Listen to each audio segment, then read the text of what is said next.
Hello मंडळी, आज आपण करणार आहोत कोबीची भाजी, जी माझ्या पण आवडीची आहे। पावशर कोबी घेतलेला आहे, त्याला उभा पातळ चिरून घ्यायचा आहे। हरभऱ्याची डाळ 3 ते 4 चमचे घ्यायची आहे आणि ती पण भिजत टाकायची आहे आणि 2-3 हिरव्या मिरच्या घेतलेल्या आहेत। कढईमध्ये तेल टाकायचं आहे, जिरे, मोहरी, कढीपत्ता चांगलं तडतडू द्यायचं आहे।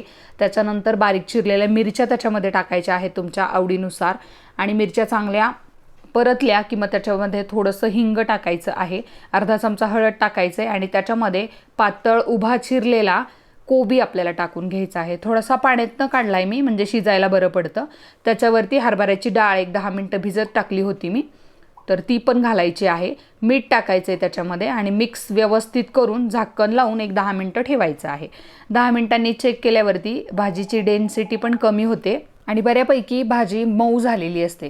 अजून 2 ते 3 मिनिटे मी झाकण लावून ठेवलं, कारण थोडीशी मला मऊ अजून वाटत नव्हती, म्हणून 2 ते 3 मिनिटे मी पुन्हा झाकण ठेवून कोबी शिजायला ठेवला। आणि इथे आता बघू शकता तुम्ही, खूप सुंदर अशी कोबीची भाजी तयार झालेली आहे। खूप सुंदर लागते ही चपाती भाकरीसोबत। एकदा नक्की ट्राय करून बघा या पद्धतीने। Thank you so much for watching.